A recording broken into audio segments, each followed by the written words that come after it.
Welcome once again to Science and the Mystical, where I interview some pretty inspirational people who are so gifted. So we come away knowing more than we did when we first arrived. I often wonder what happens when we merge our intellectual selves with our feeling body. And is it wiser to get out of the way of thinking altogether? Our next guest is the master of individuality and thinking beyond the obvious. His motto is to move and be curious. A huge welcome to Malcolm Clark. So Malcolm, can you tell us a little bit about the business that you and Melanie are running in the beautiful Fairfield?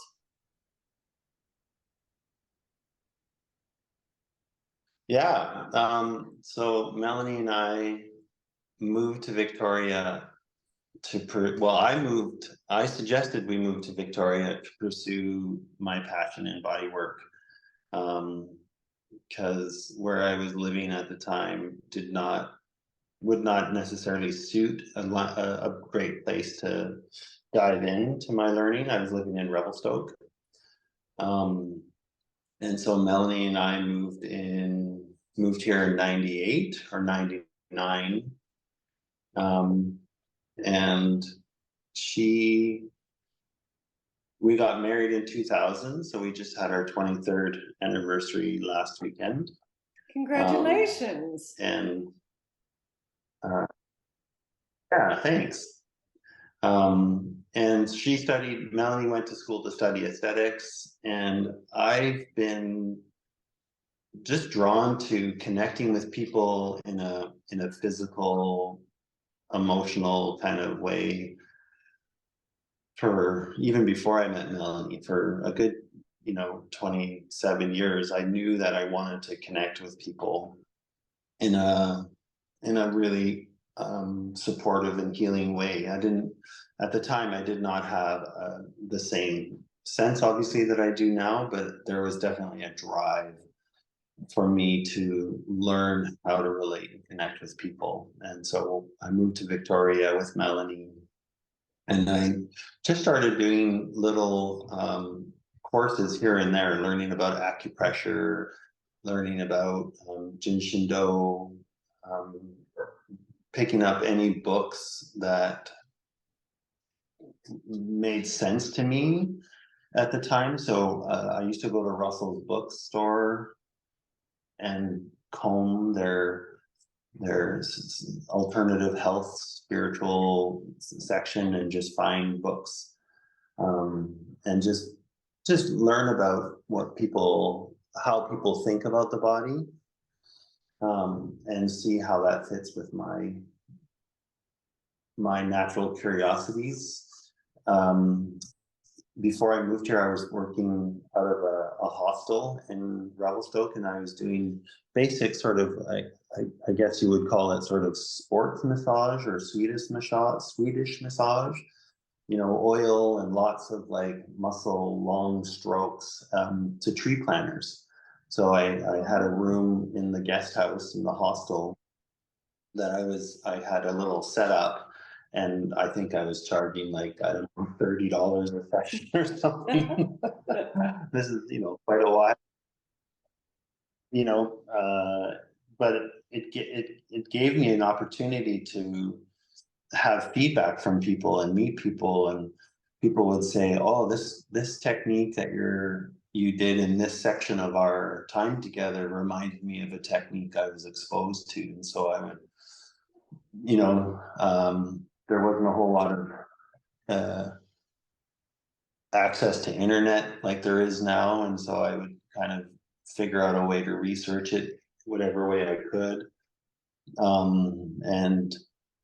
And just sort of, or find a practitioner that does that technique, and then go and see that practitioner and have a treatment from them. And one of my ways of learning is very, very tactile. So when someone makes contact with me, I'm able to really get a sense of what they're doing on many levels. And that one session sometimes would give me food for thought for weeks and weeks, especially if I had a willing body to kind of practice some of that concept. It's almost like the signature of that technique was still floating around.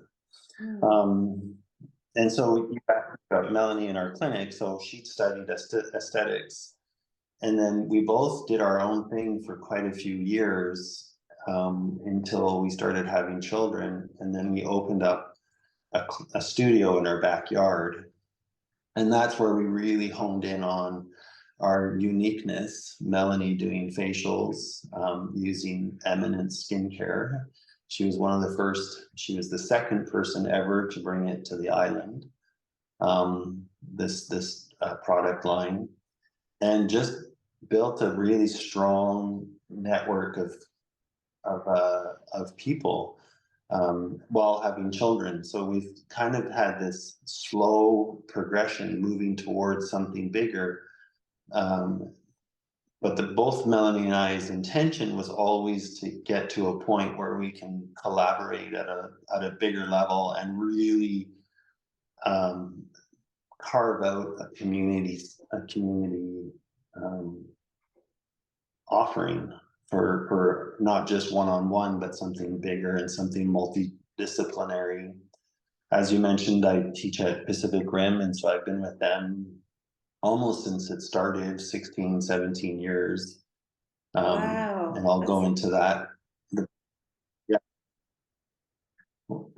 I'll go into the beauty of that in a moment, and then we eventually realized that our kids were getting too big and we needed to move out of the house, into a bigger house. And that point we thought, let's see if we can find a clinic or a space. And up the road from us, there was the building that you mentioned on Haltane Street.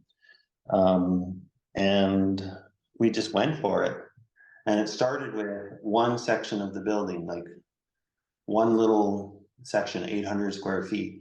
And then a year later, we took another section of the building, and then we homeschooled at the time. So we were running it as a homeschooling sort of event center, and we had classes and night classes, and people were renting to offer singing classes and writing workshops, and it was becoming quite a neat hub that way. And then COVID gave us a new opportunity. Well said. And so we flailed for about a year and a half, trying to keep the extra space that we took afloat. And then we joined forces with Hema Community Acupuncture. And so that stabilized that space in a really big way. And Michael's been like amazing person to co-create a business with. And then we just moved upstairs, so we now rent 3/4 of the building. So we started off as a quarter, and now we're at 3/4, and we've got naturopath and community acupuncture, one-on-one acupuncture, massage, craniosacral counseling. So we're really seeing the broader vision of what it is that we've been wanting to do. But as well, for the community part, we have these two women who are artists and who put on. So we've been putting on shows like arts and crafts, but more not arts and crafts as in like past the elbow noodle picture frames, but like really high end. They call themselves the Fernwood Makers Party. So the whole hub where we're at is just this buckling of creative concepts, from clothing to people to movement. So we're feeling really, really lucky to be. We call ourselves the container, and we invite people to add ingredients to that container, like a big pot of stew. I don't know if your kids did 100 stone stew or 100. It's like a thing they did. Yeah, like everybody brought something and put it into the stew. At school, they used to do that a lot as a way of just getting different backgrounds together to cook together, and so we feel like we're creating that.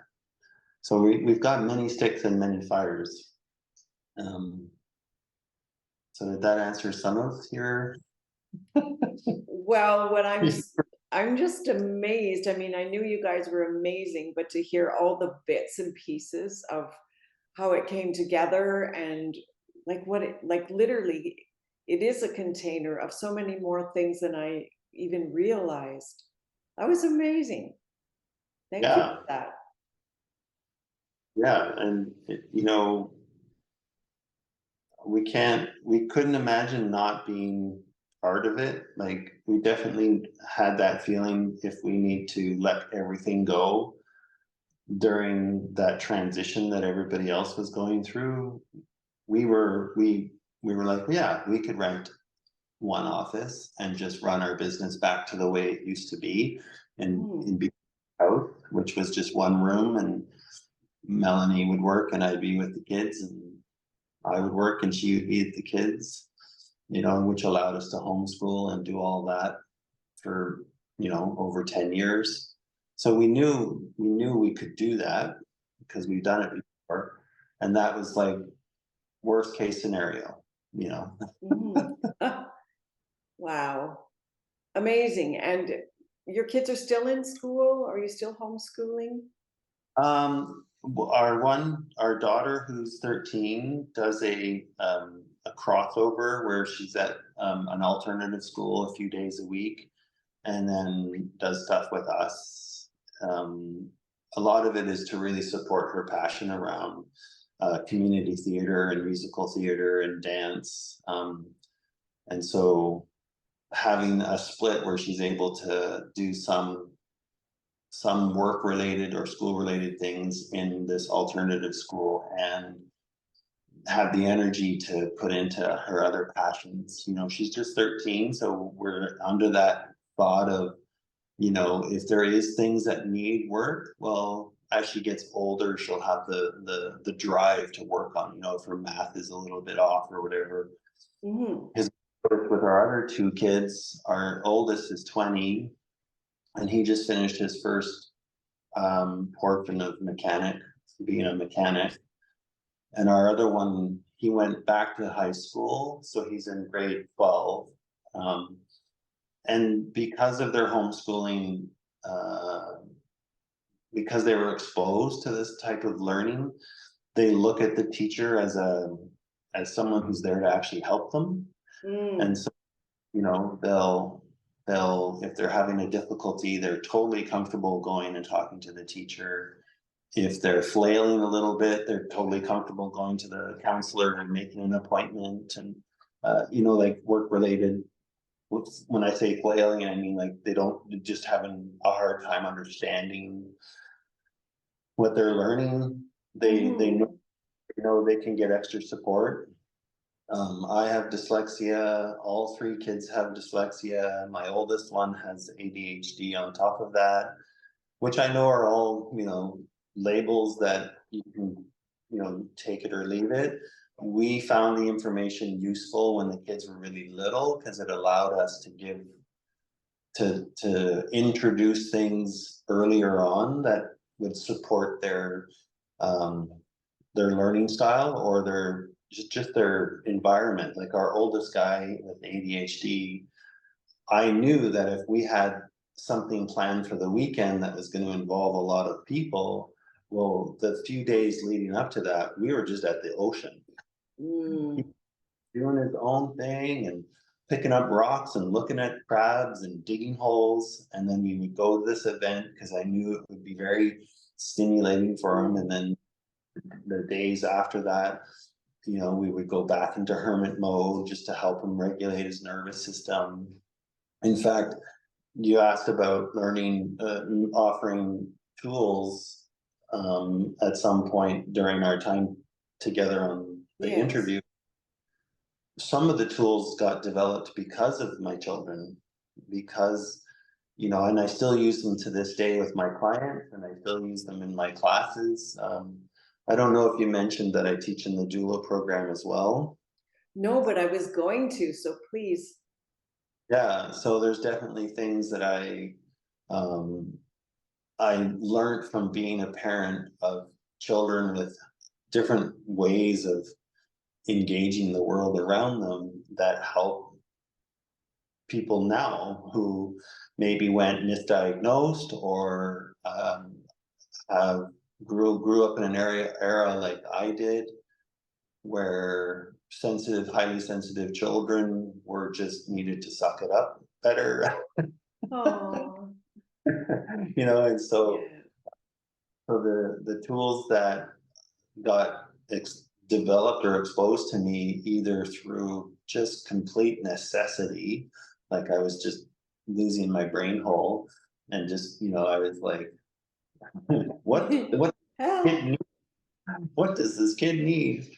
And so there was techniques that I just did just with instinct, and then just like my body work with instinct. Later on, I would work with an occupational therapist for children, and this one lady in particular, she's like, well, these are the three things that really help regulate this type of nervous system. And I'm like, oh, so this is what I do, this is what I do, and this is what I do. And she's like, yep, those are all those things that fit in those categories. And I was like, oh, okay. Nice. And one of them was holding him tightly so that his physical body had a chance to push against and feel that resistance to help de-escalate. Another one was a breath technique. And that breath technique transformed into what I now call the candle breath. But in the beginning, yeah, in the beginning it was blowing out the flame. So I would pretend that my thumb was a Bic lighter, and my thumb would move like a flame. Mm-hmm. My thumb would blow, and I would make, oh, there's the flame, and then it would go out. And then he was like, 4 or 5 at the time, right? Yeah. This was a way to get him to do this breath exercise so that he could start exhausting some of that wildness that was built up in his system. And then I would do it again, and we would go through this, multiple times during the day. Sometimes, as he got older, he became more clever and realized what I was doing. So And it's not a real lighter. we introduced a real lighter, right? Okay, good. And I gave him matches, and he lit the candle, and then I would put the candle 1 foot away from him, and he'd blow it out. And this is where candle breath came from, because I'd put the candle and blow, and the flame would go out, and I'm like, great. And then I'd put the candle further away. He'd go light it, so that would give him that focal point, working with a match and lighting the candle, and then he'd go back, and that sort of became a strategy to help regulate his nervous system, but still under the lens of something that was fun, that was engaging. There was no sense of dread, like, oh, you're this, you have ADHD and you're hard to handle, or whatever Yeah. it might be that can sometimes come up when we over agree with a label that has been, you know, um, offered to us. Yeah. So true. And Yeah. they have a brilliance of their own. The brain just works differently, and with dyslexia sees everything differently.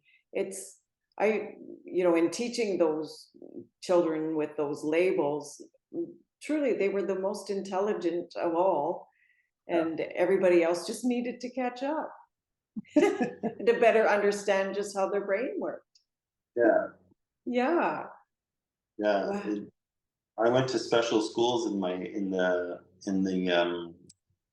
early 80s to the late 80s. I was in special schools in US and parts of Canada that sort of was the forethinkers, the people who were really identifying that if you have dyslexia or a learning disability, it's there's different ways for us to be engaged. And so one thing that I'm grateful for growing up in the family that I did, is that there was this like, well, we think there's another way for this to happen that's not gonna be, you know, trying to hammer you into something that's just not gonna fit.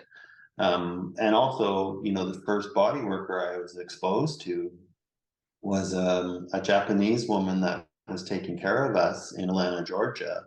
And I used to have in like migraines that you just like splitting, classic, needed a dark room. I could hear something like drop from across the room and it would echo through my really crazy way. And she would come and give me reflexology. You know, I was 10 at the time, and I would just honk right out. I'd pass right out, and I'd wake up, migraine gone.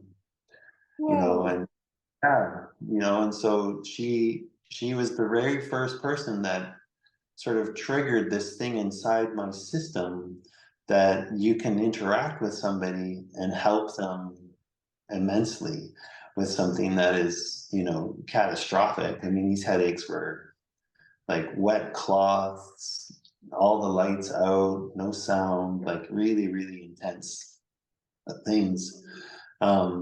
And then the second person I was introduced to in the mid 80s was a chiropractor, an alternative chiropractor in Montreal. I actually Googled her a couple of weeks ago to see if she was still, you know, what she was Mm. up to. And she's like a life coach now, and she's in her late 70s. Oh. Yeah, but she for sure, again, I was in a really, really difficult place with my physical body from a car accident. And because my father was more into alternative therapies, what back then are considered alternative therapies, chiropractic now is not really considered that, but back then it was. And yeah, I saw her like twice a week for months, and she did muscle testing and she did all this stuff now that it's just part of mainstream. She was a Um, heretic back then. yeah, exactly. Yeah, yeah, and so that having those two women show up in my life at those different times when I was, you know, really, really having a difficult time just being in my body. Um, we're basically like planting seeds and sowing seeds that years later, here we are. Quite the story, you know, hearing how it all started and who the influences were is just so beautiful. And, you know, unfortunately, it took a motor vehicle accident to kind of prompt the investigation. But those are the blessings you can look back upon and see that it was actually what needed to happen in order for you to be kind of steered a direction. Yeah, Yeah. It all yeah. sounds so cliche sometimes when we say those things, but it's so true. Oh, Yeah. 100%. Yeah, Yeah. Oh yeah. my goodness. So I have had the pleasure of being on your healing table. Um, it's honestly an amazing experience. I know people that I have sent your way just sing your praises. So you truly have a gift. I was blown away personally with the amount of relief I received with one treatment, which doesn't mean I won't be back because I'm scheduled to come back because now I want the tweak on the tweak. So, but there's such beauty to be like in the experience of having the body unwound. Yeah, it's it's the you know, the thing that I share with my students. I just started back at the college again after summer break, and I have a new group of students. And the thing that I I highlight and remind us is that our bodies are designed for touch. Nice. Like that's like our nervous system and the way our nervous system responds to not just our physical environment through touch, but also our atmospheric environment, the space that we're in. It's all we're designed to interact with our environment, whether climb a tree, dig in the sand, or have an embrace with someone. And the nervous system, I feel, and I know I'm not the only one that feels this, but the moment we make contact with somebody, our nervous system starts to have an exchange of information. Some people call this body talk or intuition. What's another word that experiential telepathy, where you're kind of like receiving information that's coming through the body, and then you're trying to like make sense of it in your brain, guided. And so this is something that I've unconsciously tapped into for most of my career. It's only in the last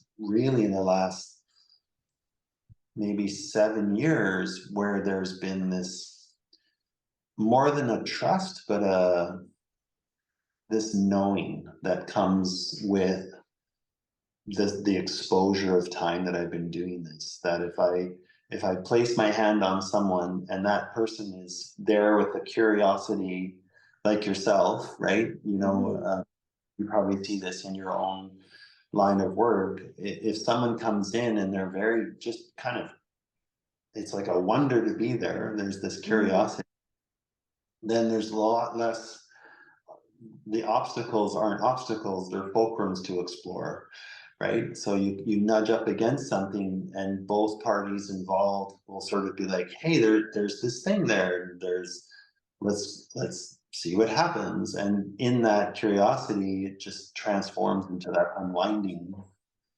And for some folks, if the curiosity gets restricted, then it turns into maybe an emotional response or, more pain for a period of time. Like it really depends on the individual's, I'm going to say wonder, because it's we're designed for touch, and if we're being curious where that brings us, safety is part of that. If I see practitioners in different avenues who are like saying, this is a safe space, or using that kind of dialogue, and I sometimes am like, well, what would be the nonverbal version of that? Yes. Like, like if you have to say this is a safe space, is there a step before that could also be present? And that comes back to nonverbal, because the other thing I believe that everybody's first language, all across our wonderful Gaia, is movement. It's movement. We didn't come out talking, we came out moving. We came out touching, we came out smelling, we came out biting, right? It's tactile. So I feel like our first language, everybody's first language is movement. Sometimes I'll stumble on words and I'll go, oh, excuse me, English is my second language. And folks will be like, what's your first language? And I said, well, movement. Oh my goodness. That's why we love you, Malcolm. It's so true. I mean, the way that you see the world is from such a unique perspective that it incites thought. And the fact that you provoke and incite that in individuals, I think that for me, that invites the curiosity. Like, I want to know what that guy's about. He has something that my heart desires, my spirit needs to merge with. There's just something really unique in that. And even you know, when I didn't know you so well and you were just the fun guy in the hallway and we had a connection to speak, you Yeah. know, that was what was there. There's that huge curiosity that there's so much depth there. And yeah, it's really a privilege to be with people like you. Yeah, we're same thing. I remember when we first, I don't remember necessarily the first day, but I do remember the few times that we would bump into each other in the staff room. There was this shimmer of like, Yeah. and the this is one of that shimmer, that sort of connection is how I've been able to find mentors, you know, like um, the person I studied Tai Chi and Qigong with for intensely for quite a few years, we met at a house party, Love it. and he sort of came around the corner and pointed and smiled this big goofy grin. Never seen the guy before in my entire life, but there was this quality that you and I shared when we first really kind of saw each other, like put the like sort of like, hey you. There was There's this, it's yeah, like a familiarity. yeah, Yeah, and we don't know why yet, but we'll explore that. yeah, Yeah. yeah. Yeah. And That's awesome. and so that started happening with me more and more. And I would learn, you know, I would receive a treatment from somebody around a particular strategy, or I would go to a course. I spent time in California studying this technique called zero balancing, and I studied with quite the creator of it, but also people that were became his, you know, sort of instructors. Um, and I would learn a technique, and I didn't really have a busy clientele like I do now. I didn't have a wait list or any of that stuff. But sure enough, I would have something inspirational come up around a particular strategy of movement or unwinding. And like the next 10 people in the next, you know, few weeks, all of a sudden I'm like, oh, there's that thing again. Oh, there's that thing again. And it was a chance to integrate a particular idea that either came up in a workshop, came up in a book, came up in a movie, came up in a conversation sometimes. I'm a huge daydreamer. I still am. You know, I love That's that such about. a surprise. Oh my gosh. I know, right? Never would have known. Oh, Yeah, because you know, I still get very anxious before class teaching. I don't know if that happens for you or not. But any new group that I'm going to be working with, whether it's a new concept or new people altogether, I I have this welling up of like anxiety that will come up. And one of the what I love about technology now is we have these voice recorders and memos that I can use dictation. And so I'll just make notes or go for a walk and talk into my phone and just talk about these ideas, and it's all stemming from a daydream. You know, it's like, how do I explain connective tissue? And then I'll just sort of go for a walk, and then these little narratives, these little tidbits will start coming into play, and I'll be able to speak it out loud and have it recorded. You know, and most of the time I don't even go back and look at the recordings, but they're mhm. there. They're there if I need them. But it almost Isn't, helps.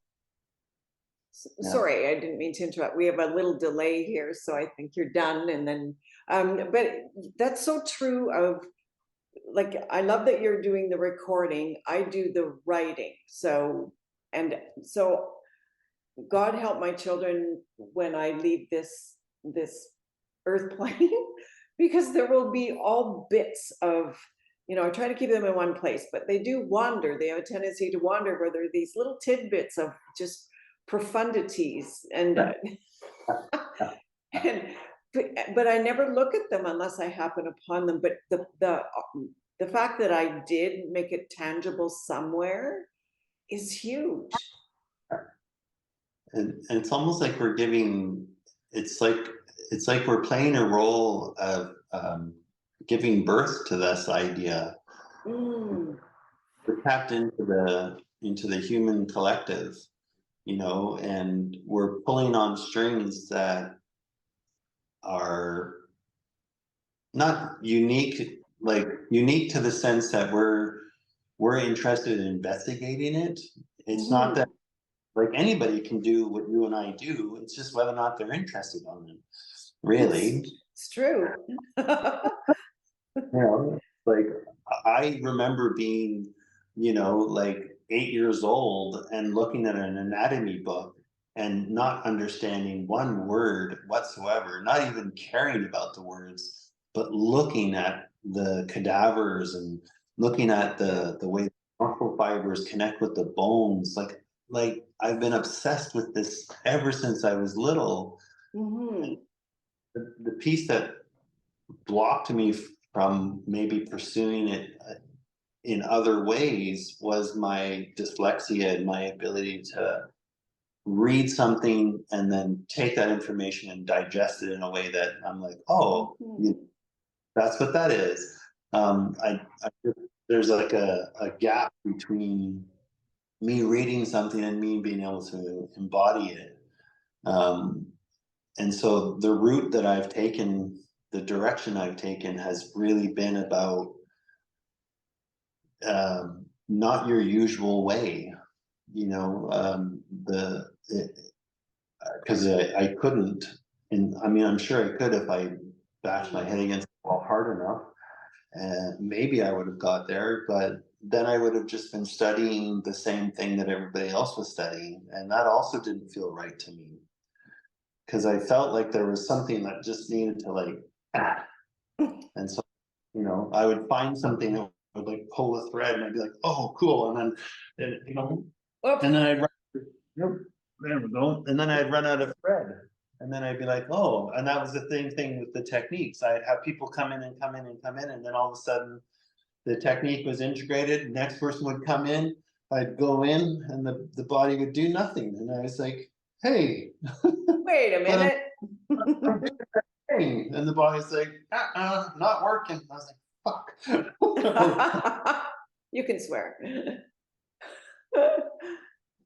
And the and that's when I realized, you know, maybe 7 years ago, I think what really changed for me was this idea that I don't feel like I'm now at a place where I realize that what I'm doing is what I'm the way in which I got to where I am is perfect for who I am. And I didn't need to go to this university or this particular college in order to have these skills. I've got these because of the way I got lost in the jungle for a while and I got lost in the forest. And I came out and I'm like, skills, found some skills. Well, I think, what I'm hearing you say is that had you gone the kind of the educational route that intellectualizes everything that we do, you would not be who you are and who we know you to be, Yeah, I agree. right? Like what you bring to the college and to those students is proof of all of that, right? Is that you is to bring together all that academia and now humanize it. Yeah, yeah, great. I love that. Mhm. Yeah. So what is I mean, how long does it take you to massage the students and literally, let me use a different word. You know how when students first come in, there's a bit of trepidation, there's excitement, there's just showing up because you have to. Um, when it's like that, back to the stew analogy. How long does it take to kind of meld it into this beautiful concoction, this beautiful stew? I what I ask, what I ask for from everybody for the first time is, what I ask is, what I say is, we're gonna wander around. We're not gonna do what you're here to do. So if that's a qigong class, I'm like, I introduce myself, I welcome everybody to the space, and I let them know that for the first 3 or 4 weeks, everything that we're going to do is related to just discovering the wonder of movement and the inspiration of movement. I sort of try and gain a little bit of um, trust in that sense, that we're not going to dive into um, a regime of a particular practice right away. We're going to basically have some fun. And I would say, yeah. And I would say that out of, let's say I have 20 students, there will generally be at least half that are kind of like, cool, let's do it. And then another 5 of those, so we have 10 who are like, yeah, let's do this, and 5 who are like, okay. And then another 5 that are just like, this is so out of my comfort zone, I don't want to be here. True. Right? And so I start to introduce different concepts every week, and every week, based on how I see people understanding what we're doing, like, it really is by the moment. I shoot from the hip, like, all the time. And so sometimes it's like the room's feeling this way, or I'm sensing that the people in the room, that there's something going on. I can't put my finger on it, but I'll think all of a sudden that's where that inspiration drops in, and I'm like, oh, let's do this technique, or let's explore this concept. And so we'll dive into that concept, and then at the end of class, 1 or 2 people will walk by and say, man, that's exactly what I needed today. Aww. And so, and I'm like, awesome. And so to your question, I would say it's a 3-month program. I'm with them for 90 minutes a week. And so I would say somewhere around the middle of that mark. If people are really having a hard time understanding what's going on and what I'm doing, it's too all over the place for them, that fulcrum of frustration or something will pop when we get to the other side. Because what I tend to do is, I describe this as a layered cake, or an ingredients to baking. We're putting all these ingredients in together and we're mixing them together. But baking soda by itself is this, and flour by itself is this, and sugar by itself is this. But we start putting them together and they become active. And so what I do by the time we get to the 8-week, 9-week mark, 10-week mark, is I start bringing in these tangible ideas, and that's where I see, that term, the penny drop. So almost, there are some people who will it just never meshes with them, and more often than not, the folks that have I think where we have the most difficulty are the ones who are really astute in the classic style of learning that I'm not. Yes. So I definitely will come across a percentage of folks over the year that I'm able to get them involved and sort of go like, oh, that's an interesting strategy. But if they look at the whole course as a whole, then sometimes the way we teach, kids learn, and the way we teach is 10% of what you said is so inspirational, but 90% of it is such crap, so they throw everything away. They don't know how to keep the 10% and go, oh, just because you accept the 10%, you don't have to accept the whole 90%. Yes. That's crap, right? And so I feel like with some people, when they get that 5 or 10%, it challenges all the other stuff, and they don't know, they just can't digest it, so they just sort of push it all away and just sort of go, "Whew, I'm glad that's over." And I definitely had people, like, years later, I would bump into them in the street, Yes. and I'd be like, "Oh, hi," and they're like, "Oh, hi," and they'd go, "You know, oh, I want to tell you something." I'm like, "Oh, fuck, here we go." They would say, to be honest, the whole time I was in your class, I had no clue what was happening. Um, and I'm like, okay. And then they're like, but now I get it. Oh, beautiful. Yeah. That, Now and they get to this point in their practice, or they get to this point where something happens and they go, oh, that's what he meant. mhm. And as an instructor, as you are, I never look at the student as like, it's your fault you're not getting this, right? Mhm. I'm all, okay, what can I do differently? Like, I'll get an Oh, email from yeah. some, I'll get an email from someone, and I'll be like, okay, I clearly missed the mark on that person's understanding of what I was doing. And so as as uncomfortable as those emails can be, or those conversations can be, I look at it as an opportunity for me to hone in on explanations even better. Um, yeah, It's so true, right? Because we're there to learn too, and we need to be open to positive criticism, sometimes negative criticism. It certainly grows you up in lots of ways.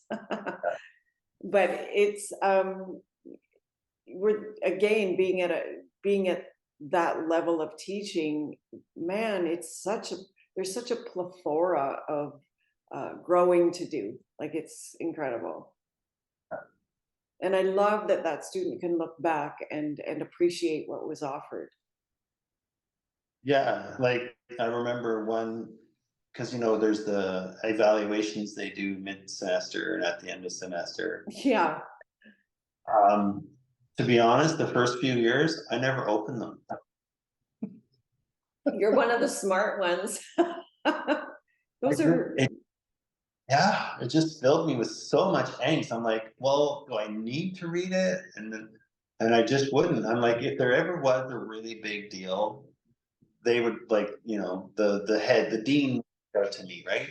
So, but then eventually, I think I was having a conversation with Melanie, my wife, Melanie, and she goes, well, can I look at them? And I'm like, okay.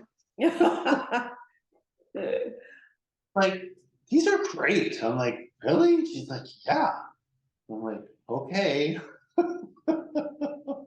So nice. now I look at them. But yeah, so I remember one person who had this very sort of crass idea of, like, what does containment mean? What does holding space mean? Like, what a bunch of bullshit. Oh no. Oh, and I would love to see what that person's thinking now around that, because I know sometimes the stuff that we talk about and think about is slightly ahead of the curve, Yes. right? And so it'll be interesting to see. This was like 7 or 8 years ago that this came up, and I knew exactly who wrote it, even though it's anonymous, just because Of they course. were they were not holding themselves back even in class. But it was just interesting, and this is when I started to just understand that there's a spectrum of learning styles, and I'm way over here, and some people are way over there. And for me to be able to reach them in any capacity, in any way, can be trickier, because so much of my teaching is around the felt sense. You know, Mhm. with that Myers-Briggs test, Yes. right? There are some people that are on a percentage where if you use the term, how does that feel? They don't have that way of accessing. They don't understand the question. Like, Yes. it doesn't land in any way for them to be able to do anything with it. Um, and so I just make it an opportunity to, like, throw caution into the wind and be like, well, let's try this awkward thing. That's what I love about you. You just dive in regardless. You don't mind awkward and uncomfortable.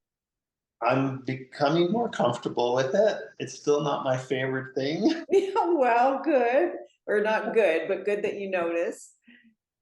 Yeah, Yes. there are I have a new program that just started on Tuesday. And I remember a month ago, I was like, maybe no one will sign up and I just won't have to do it. And I was talking to one of my students who's been a TA for me off and on for a couple of years. He's super lovely. And we were talking about the program. And I said, oh, I don't even know if there's enough people. And she said, oh, dude, not only is it full, there's a wait list. Oh, fantastic. What is this And I, new? oh, What it's is a it? body work oriented. So it's basically teaching the concepts of body work through everything that we're talking about. So not like, here's this one technique, but here's a way that we relate to the body, and here's a way to relate to the body. So it's much more around back to this idea of play. So many practitioners and massage therapists, physios, acupuncturists, like people who are touching for a living. One of the things that I realized that's different between my approach and the approach that they were taught in school is they weren't encouraged to play outside the box enough. Oh, yes. And so even in my beginner classes, and this is when stuff I feel starts to come together when we hit that mid-semester peak, is Yeah. when we start playing, is when we start actually what I call doing application of the technique or techniques, because there's not enough in academia. There's not enough room to just kind of play, just like hold a limb and move it around as a way of relating, connecting to the body, not as a way of like, oh, is the protractor out of place? Is the shoulder girdle stuck? Is the, like not coming at it from that perspective, but more of like, when I hold your arm in this way, do you feel supported? And that's not a question you need to ask with your mouth. It's a question an answer you receive with your body. And so that I've been teaching that concept for about 5 years with small groups. But this year I decided to see if I can introduce it to a larger group through Pacific Rim. And the Pacific Rim was totally open to it. And so here I am with a full class. And Congratulations. yeah, thank you. It's amazing. Yeah. So good. I just need to show up now. Oh, that's right. That's right. Well, it's so interesting because, there are those who are so comfortable within the box and within within the kind of structure of how it should go. And when we can let go of that, then we start to actually individualize and bring our own language to the table. And when you do that, now you own what you've learned. So I really appreciate when that happens. I can see when it happens in my own style of learning. Yeah. It's when you can get in the play and feel confident. I think for me, like, it feels like a confidence comes in where I don't need to think so much about the ABC 1, 2, 3, but I can be with it and I can start to bring my own character, my own personality to it. And that's the freedom within the structure.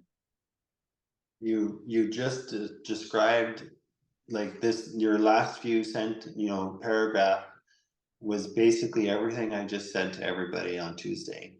Nice.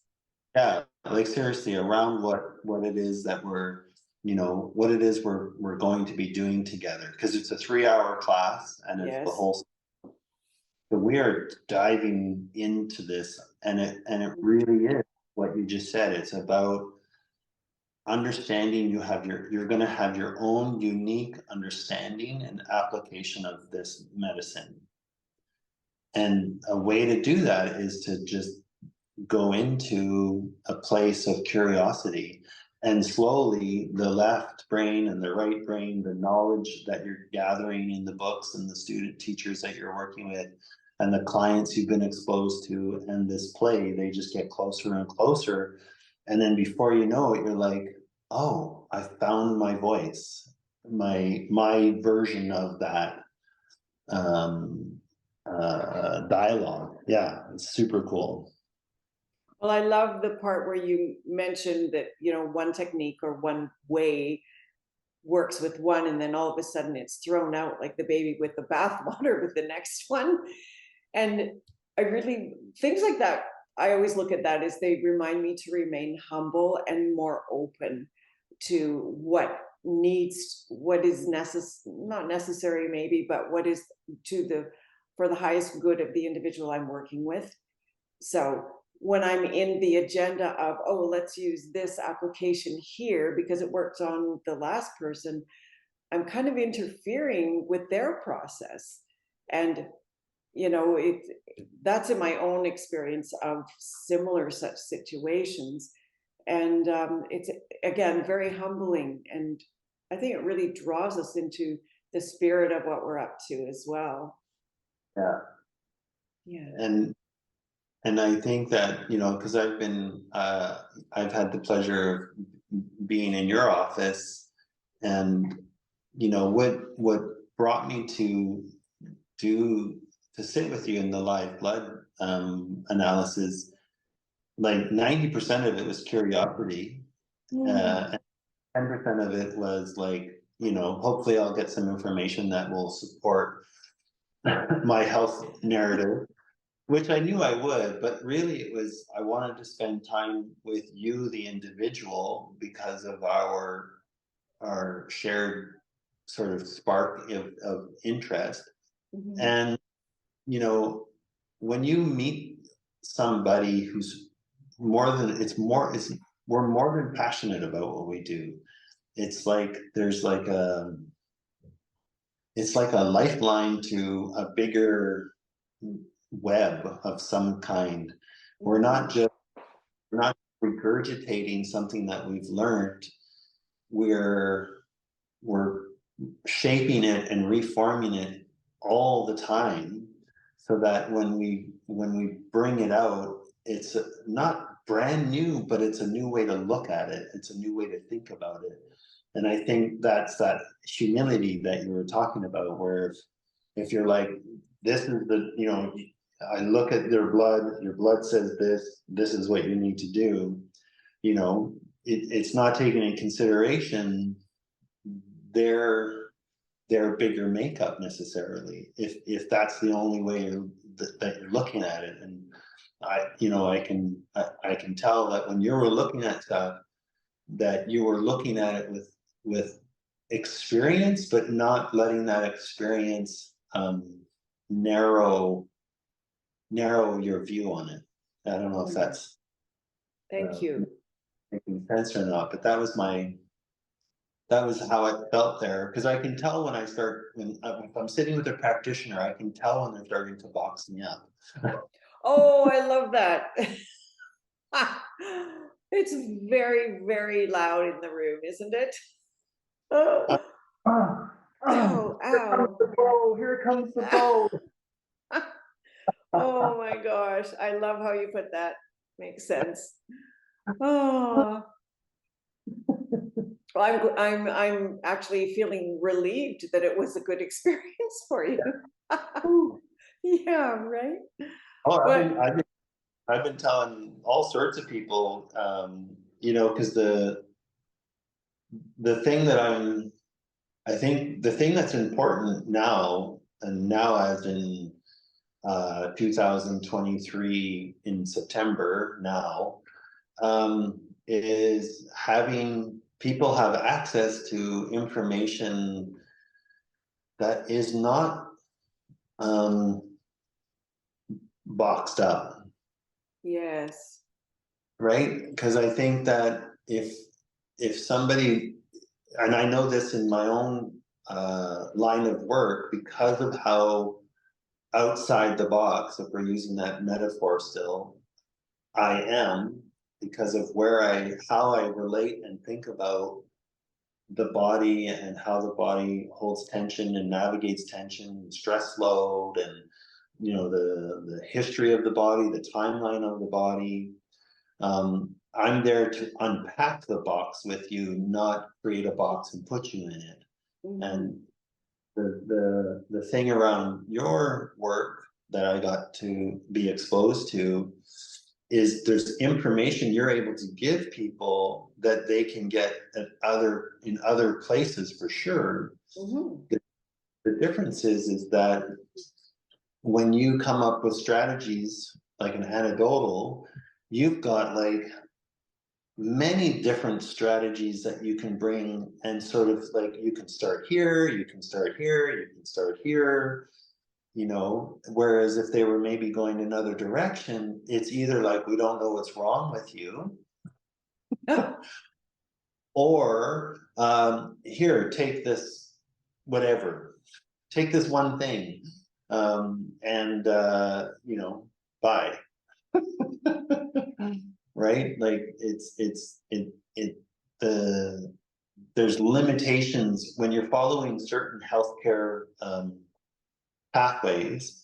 Some of them will limit what what all of your supports could be. And this is what I think, where you choose to run your business, where you choose to work out of, and the people that we attract in our business is about saying, I have some idea of what this could be, but let's get another person involved. Let's ask this person, hey, this is what I'm noticing. What are you noticing? How would you look at what I'm looking at? It's bringing in this communal concept to supporting that individual's health, as opposed to that person sitting in front of one person, and that one person apparently knows all the information that you need to have. Right, the old concept of the doctor. Yeah. Yeah, well, I love merging with community, and I've invited, the other individuals involved in a person's well-being care, invited them forward, and it's rare that anybody ever will reciprocate, and I'm cool with that. But it's so darned exciting when they do, you know. I just, it's really of great service to the patient and or the client, whatever you want to, whatever terms you use. But I see more of that now. And yesterday was a day like that, where it's like, I'm so excited to merge with these other people who are part of your team. And I just thought, whoa, the skylight's been opened, right? So on that note, Malcolm, we're gonna wind this up. I really have appreciated delving into these concepts with you, and your Malcolmisms, which are just so beautiful. Oh, I love it. Yeah. Thank you for you and for being that shimmer in my life. I love it. And for, yeah, and shining that on all those new students and old students. And your work is just, it doesn't belong in a category. This is where you need to write your own book and patent your ism. Yeah. It's those pieces of paper that you described that you have. Yeah, I have bags of them. Oh, there you go. And recordings on your phone. like tote bags, because I've been doing this a long time. So I have like big tote bags that are just stuffed with papers and drawings, and I love it. Well, who knows? Who knows?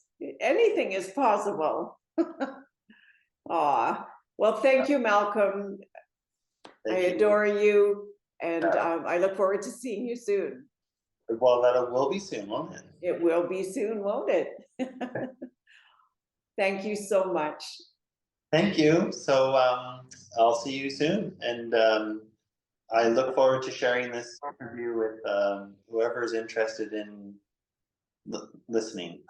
Absolutely, absolutely, and it'll be soon. So thank you, and check Malcolm out at U Retreat. What is it? U Retreat Spa and Wellness, or how do you? Wellness, yeah. You retreat Spa. wellness. Okay, little Yeah. glitchy there. Okay, awesome. Thanks, Malcolm. Goodbye. Bye-bye.